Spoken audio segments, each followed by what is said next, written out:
Bismillahirrahmanirrahim. Assalamualaikum warahmatullahi wabarakatuh. Yang saya hormati Ibu Dr. Helna Nelis, MPD, selaku dosen pengampu mata kuliah Perencanaan Pendidikan. Sebelumnya izin memperkenalkan diri, saya Yeyen Rohayani dengan NIM 2212568 dari jurusan Manajemen Pendidikan Islam semester 3 kelas MPI 3B. Baik, di sini saya akan sedikit menjelaskan model perencanaan pendidikan. Apa itu model perencanaan pendidikan? Menurut Kamus Besar Bahasa Indonesia, kata model diartikan sebagai contoh, pola acuan, ragam, dan tepat seperti yang ditiru. Model perencanaan pendidikan ini dapat diartikan yang berarti sebagai contoh atau acuan yang digunakan dalam penyusunan sebuah perencanaan. Lebih umum membahas rencana dan kebijakan tertinggi dalam instansi pendidikan. Selanjutnya itu ada model perencanaan komprehensif. Model ini terutama digunakan untuk menganalisis perubahan-perubahan sistem pendidikan secara keseluruhan. Di samping itu, berfungsi sebagai suatu patokan dalam menjabarkan rencana-rencana yang lebih spesifik ke arah tujuan-tujuan yang lebih luas. Model ini berfungsi sebagai patokan dalam menjabarkan rencana-rencana yang lebih spesifik atau khusus ke arah tujuan yang lebih global dan luas. Metode ini juga dapat digunakan untuk menganalisis perubahan secara luas dalam suatu sistem pendidikan secara menyeluruh. Contoh umum dari model perencanaan komprehensif. Yang pertama ada identifikasi tujuan, yang berarti menentukan tujuan-tujuan Anda secara jelas dan spesifik. Yang kedua ada evaluasi saat ini, yang berarti itu menganalisis kondisi Anda pada saat ini. Yang ketiga itu penetapan prioritas. Tentukan prioritas Anda berdasarkan tujuan dan situasi saat ini. Yang keempat itu perencanaan tindakan. Buat rencana tindakan yang spesifik dan terukur untuk mencapai tujuan Anda. Yang kelima itu penganggaran. Atur anggaran yang sesuai dengan rencana Anda. Pastikan Anda mengalokasikan dana secara bijak sesuai dengan prioritas. Yang keenam itu pelaksanaan. Mulailah mengimplementasikan rencana tindakan Anda dan teruslah memantau kemajuan Anda. Yang ketujuh itu evaluasi dan penyesuaian.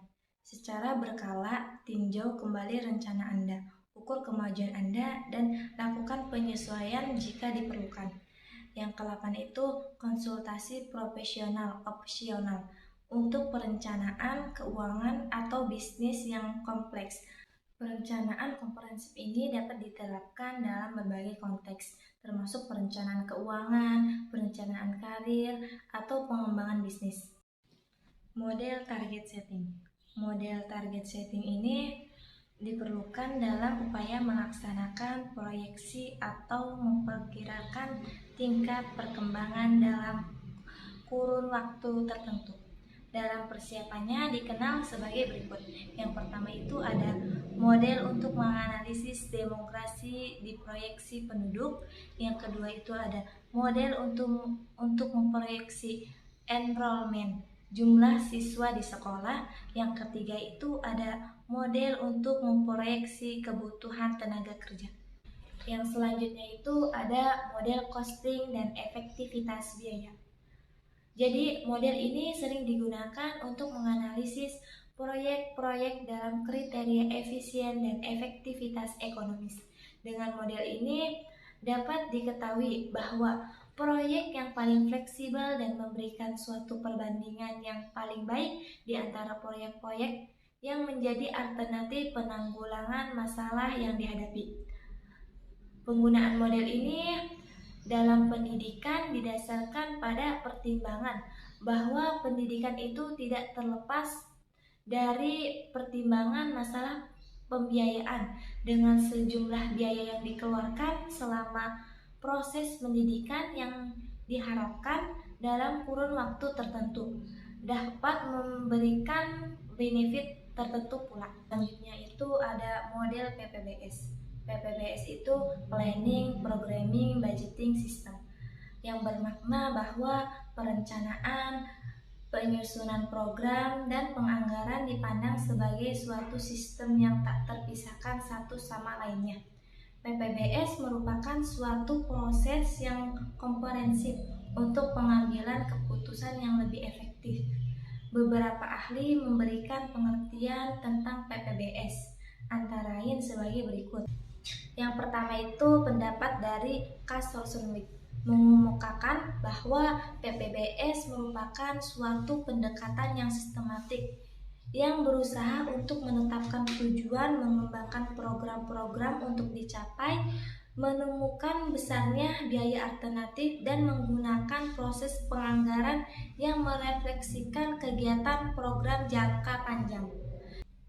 Yang kedua itu pendapat dari Harry Z. Hartley mengemukakan bahwa PPBS merupakan proses perencanaan yang komprehensif yang meliputi program budget sebagai komponen utamanya.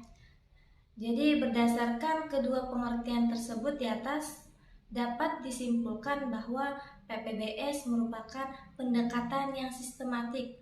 Oleh karena itu, untuk menerapkan PPBS diperlukan pemahaman tentang konsep serta teori sistem, dan PPBS merupakan suatu proses perencanaan komprehensif. Selanjutnya itu ada sifat-sifat esensial PPBS. Jadi untuk memahami PPBS secara baik, maka yang perlu kita perhatikan itu sifat-sifat esensial dari sistem PPBS ini.